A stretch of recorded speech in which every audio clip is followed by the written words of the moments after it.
Glória a Deus. Mateus revela que Jesus é o Cristo, o prometido, Rei e Libertador.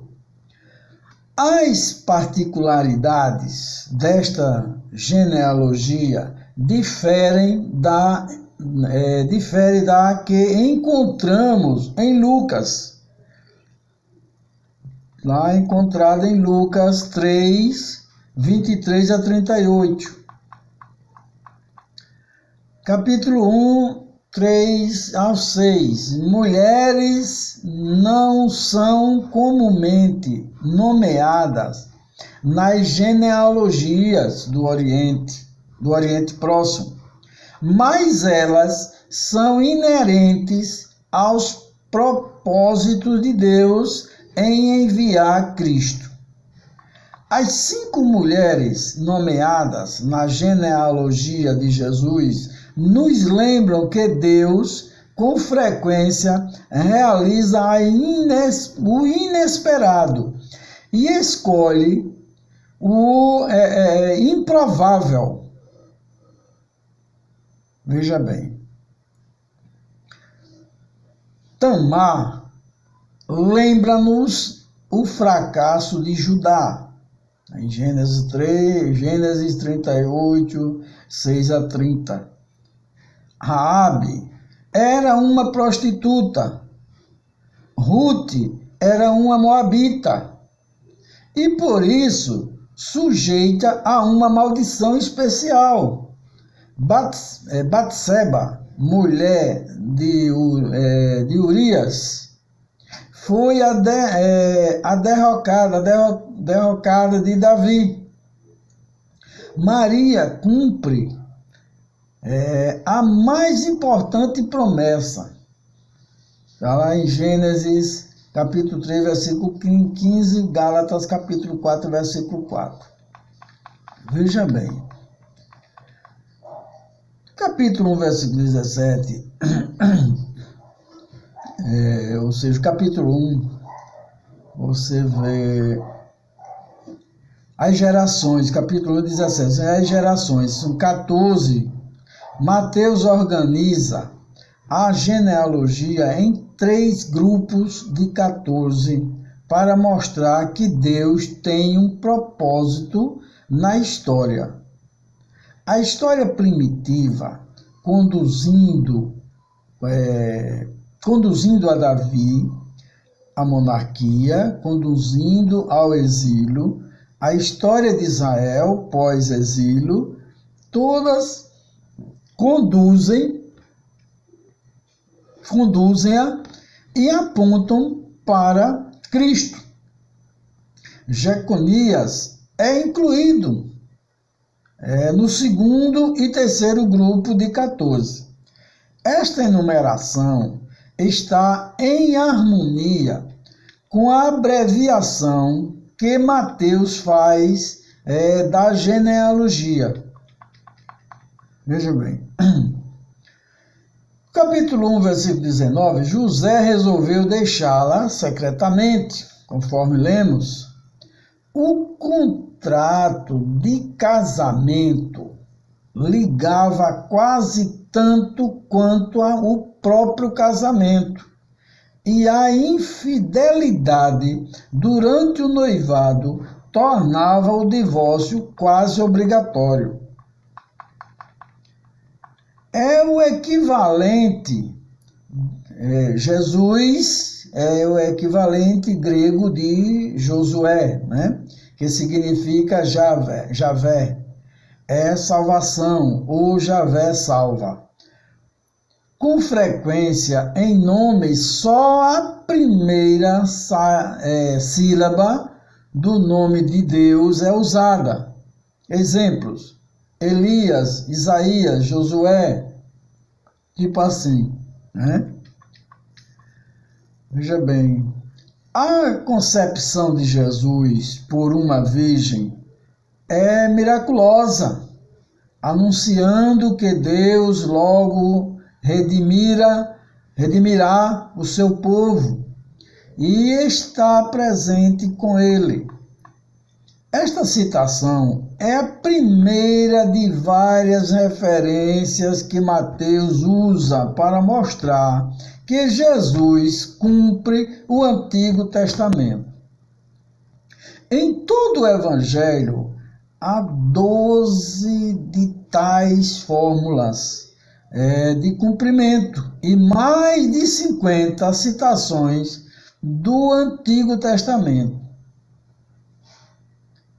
Veja bem, já no capítulo 2, versículo 1, que diz: em dias do rei Herodes, sabe-se que Herodes, o grande, morreu no quarto ano,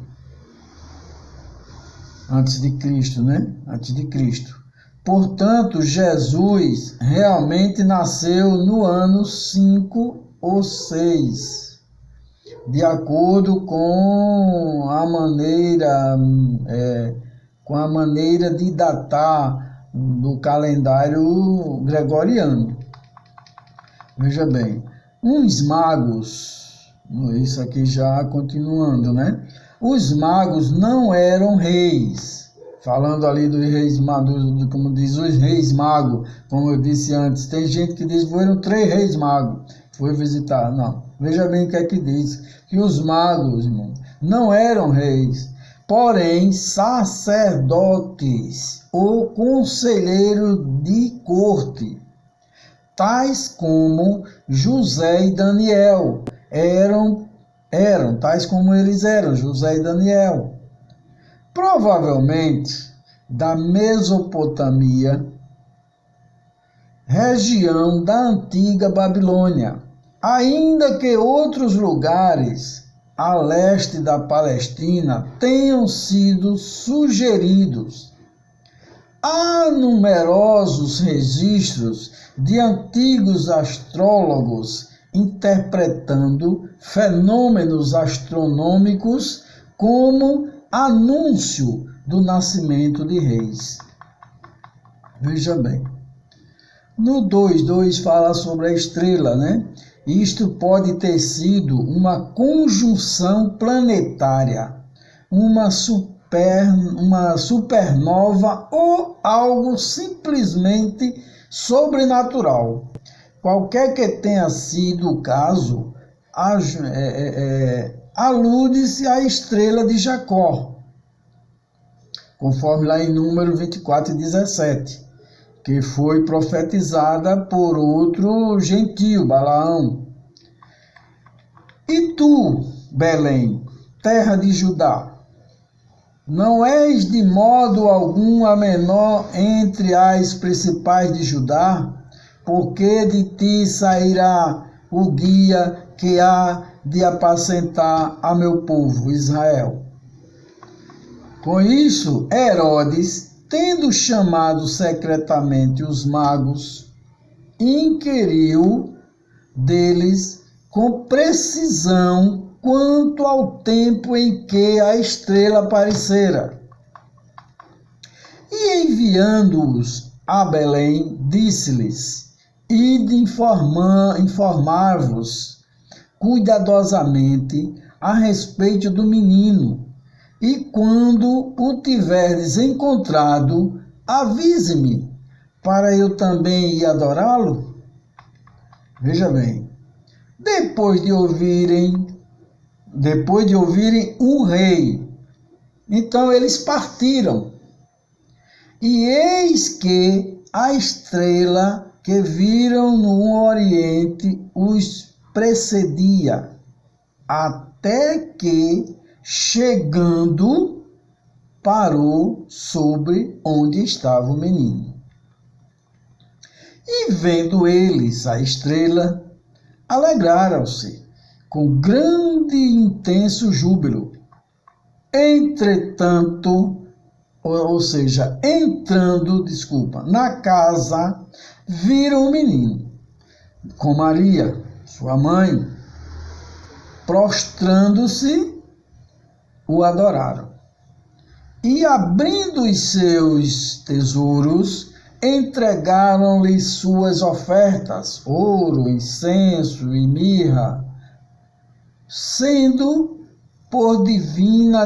sendo por divina advertência prevenidos em sonho para não voltarem à presença de Herodes. Regressaram por outro caminho à sua terra. Quer dizer, eles já não voltaram lá à presença do Herodes, conforme Herodes queria, né? Tendo eles partido, eis que apareceu um anjo do Senhor a José, em sonho, e disse: Dispõe-te, toma o menino e sua mãe, foge para o Egito e permanece lá até que eu te avise. Porque Herodes há de procurar o menino para matar. Dispondo-se ele, tomou de noite o menino e sua mãe e partiu para o Egito. E lá ficou até a morte de Herodes, para que se cumprisse o que fora dito pelo Senhor por intermédio do profeta. Veja bem. Aí vem aqui a matança dos inocentes, né? Continuando, nós vendo-se iludido, né, pelos magos, enfureceu-se Herodes grandemente e mandou matar todos os meninos de Belém e de todos os seus arredores, de 2 anos para baixo, conforme o tempo do qual com precisão se informara dos magos. Então se cumpriu, irmão, o que fora dito por intermédio do profeta Jeremias. Aí ouviu-se um clamor em Ramá, pranto, choro e grande lamento. Era Raquel chorando por seus filhos e inconsolável, porque não mais existe. Então aí veio a volta do Egito. Tendo Herodes morrido, eis que um anjo do Senhor apareceu em sonho a José no Egito e disse-lhe: Dispõe-te, toma o menino e sua mãe e vai para a terra de Israel, porque já morreram os que atentavam contra a vida do menino. Dispôs-se ele, tomou o menino e sua mãe e regressou para a terra de Israel. Tendo, porém, ouvido que Arquelau reinava na Judéia, em lugar de seu pai Herodes, temeu ir para lá, e por divina advertência, prevenido em sonho, retirou-se para as regiões da Galiléia. E foi habitar numa cidade chamada Nazaré, para que se cumprisse o que fora dito por intermédio dos profetas. Ele será chamado Nazareno, né? Conforme está escrito na palavra de Deus.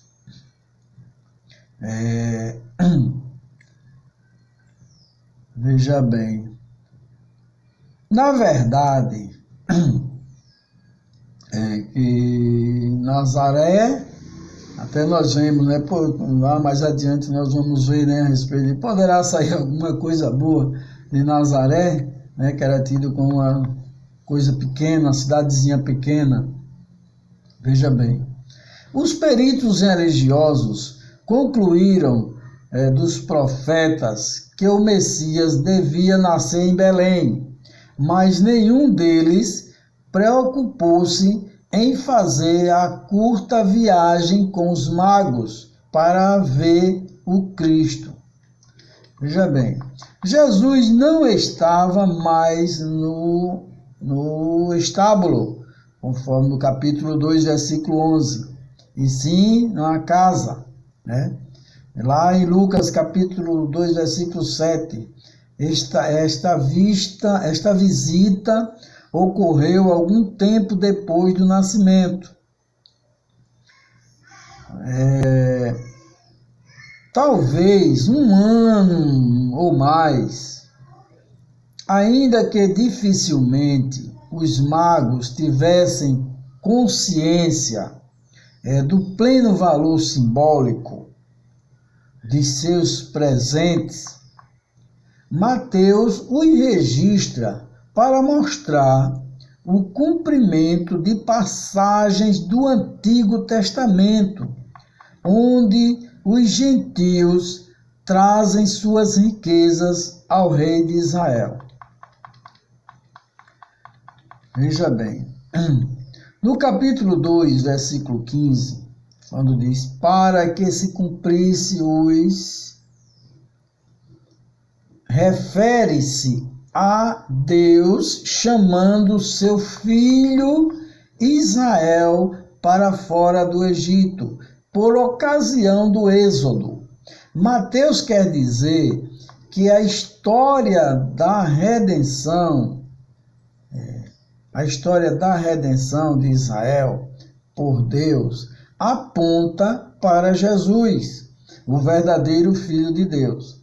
No capítulo 2, versículo 18, Mateus cita Jeremias 31, 15, uma profecia a respeito do retorno de Israel ao exílio. Raquel, a mãe, representa todo Israel em suas lágrimas, e a partida de Cristo para o Egito é como a partida dos filhos de Raquel.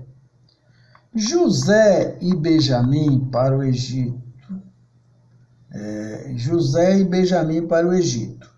Gênesis 37, 28, 43, 15.